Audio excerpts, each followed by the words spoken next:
Ailleurs que sur la Terre, la probabilité de trouver de la vie est extrêmement réduite.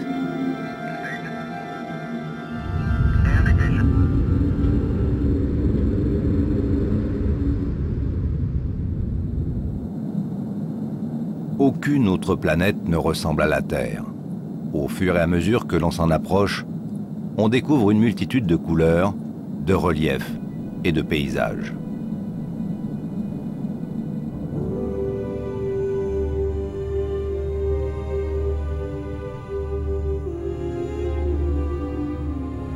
L'extrême variété de ces milieux permet à une multitude d'espèces végétales et animales de se développer et de vivre. La vie est partout, ou presque, sur notre planète. Du plus commun au plus étrange, du plus petit au plus grand, du plus effrayant au plus merveilleux.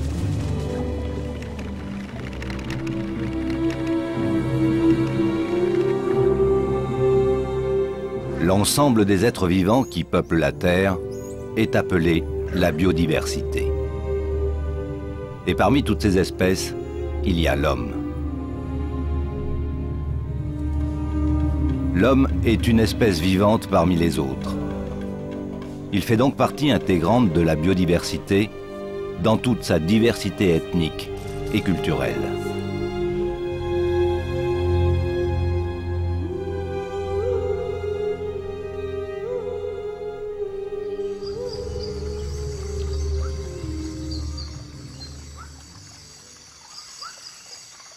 Jusqu'au XIXe siècle, l'homme pensait que la nature était inépuisable et la planète infinie.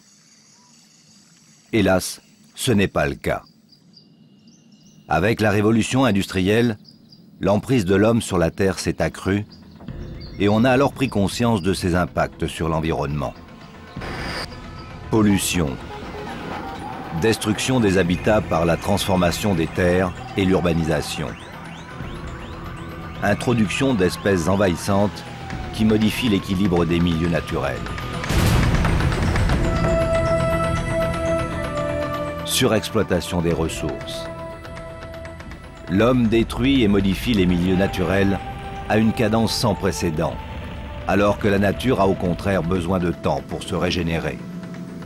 Bouleversement climatique dû aux émissions massives de gaz à effet de serre. Déjà, des centaines d'espèces connues ont disparu. À cela s'ajoutent toutes les espèces qui ont disparu avant même que la science ne les ait décrites. Ces extinctions récentes n'ont qu'une seule cause, l'homme. Aujourd'hui, le nombre d'espèces menacées à cause de l'homme augmente rapidement. En France, il n'y a plus que quelques dizaines de loups aujourd'hui. Le bouquetin des Pyrénées s'est éteint en janvier 2000. Les ours bruns sont également menacés, tout comme les tortues d'Hermann. Les conséquences de l'extinction d'une espèce sont dramatiques, car les êtres vivants sont dépendants les uns des autres. La disparition d'une espèce peut entraîner d'autres extinctions en cascade.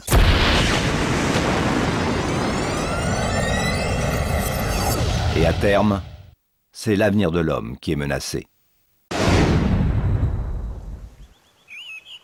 Les hommes oublient souvent l'incroyable travail que la nature accomplit pour eux et que la technologie ne pourra jamais remplacer. Sans biodiversité, l'homme ne pourrait pas survivre. La diversité des espèces est indispensable à la santé. Plus de la moitié des médicaments proviennent de substances naturelles.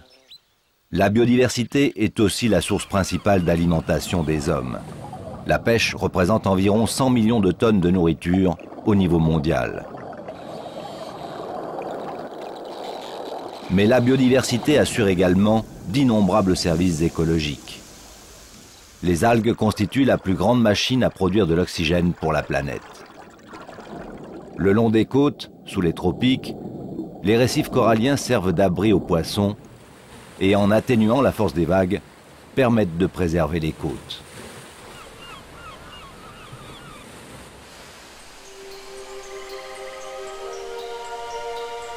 Les forêts sont également indispensables à la vie. Elles fournissent du bois, absorbent l'eau pendant les périodes pluvieuses et la rediffusent pendant les périodes sèches. Les forêts tempèrent également le climat et en période de croissance, elles stockent du carbone qui autrement contribuerait à l'effet de serre.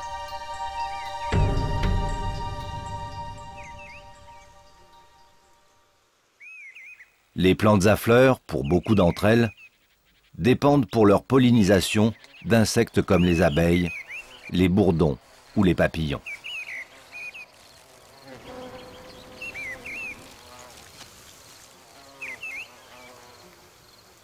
Albert Einstein disait que si l'abeille disparaissait de la surface du globe, l'espèce humaine n'aurait plus que 5 années à vivre.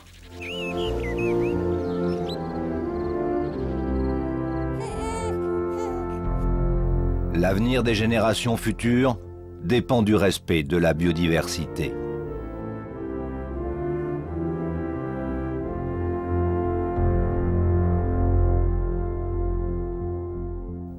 Ce qui est détruit l'est pour toujours, mais ce qui est en danger peut encore être sauvé.